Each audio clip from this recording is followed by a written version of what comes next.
If you think you can just copy what everyone else is doing in print on demand and make easy money, you're wasting your time. The truth is, most people are stuck in the same overused niches, and that's why they're not making sales. Today, I'm going to walk you through a simple but powerful process to uncover profitable niches that actually have potential.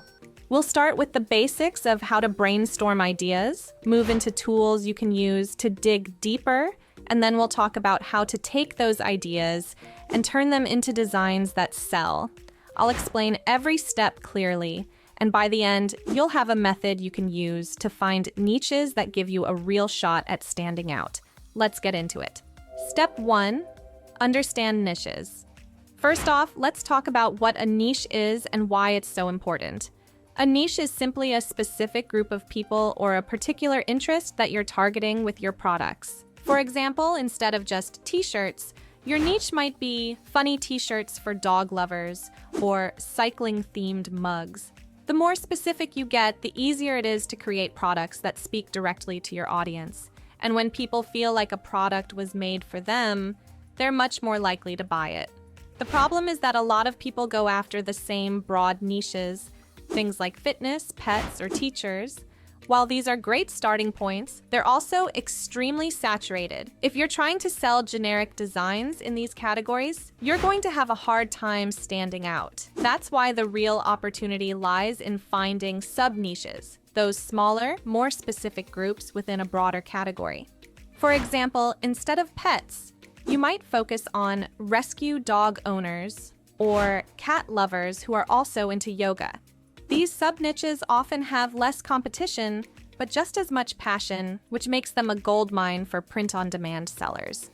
Step 2, brainstorm. So how do you actually find these sub-niches? A great starting point is brainstorming, and this is where tools like ChatGPT come in handy. If you're not familiar with it, ChatGPT is an AI tool that can help you come up with ideas quickly. You can use it for free to generate lists of occupations, hobbies, or even personality traits, which are all great starting points for niche research. Here's how you do it. Open ChatGPT and type in something like, "Give me 50 hobbies," and it'll spit out a list of ideas for you. If you want to narrow it down, just add an adjective to your prompt, like outdoor hobbies, creative hobbies, or hobbies for introverts. This way, you're not just getting generic ideas, you're generating a more targeted list that's already moving in the direction of a sub-niche. You can do the same thing with occupations by asking for 50 unique jobs, or occupations in healthcare, for example. The goal here is to get a big pool of ideas that you can start filtering through. Step 3, filter through your ideas. Once you have a list of potential niches, the next step is to figure out which ones are actually worth pursuing. Just because something is a niche doesn't mean it's profitable. This is where research comes in.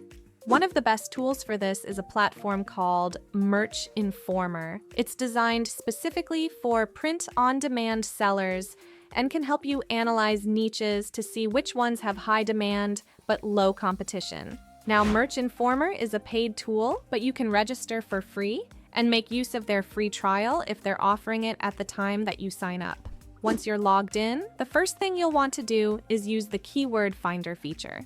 Take one of the niches from your brainstorming session, let's say cycling, for example, and paste it into the keyword finder. Then adjust the settings to show as many results as possible, like 100, so you can get a broad overview of sub-niches within that category. What you'll get is a list of related keywords, along with data like search volume and competition scores. Here's what you're looking for: high search volume combined with low competition.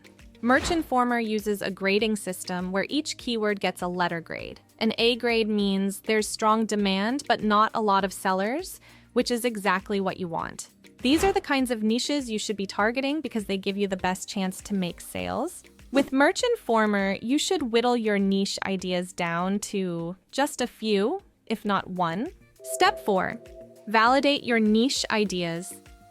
Once you've identified a promising sub-niche or two, you need to validate it further. Head over to Amazon and search for that niche. Look at the existing designs in that category. Are there a lot of them, or is the space relatively open? If there are already tons of designs, do they look well made or are they low effort? You're looking for signs that there's demand, but also gaps in the market that you can fill.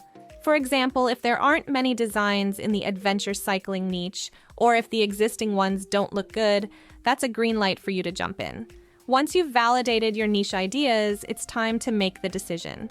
Pick just one of your niche ideas and move forward with it. Step 5. Create designs. At this point, you've found a niche that has potential. The next step is creating designs that actually connect with your audience.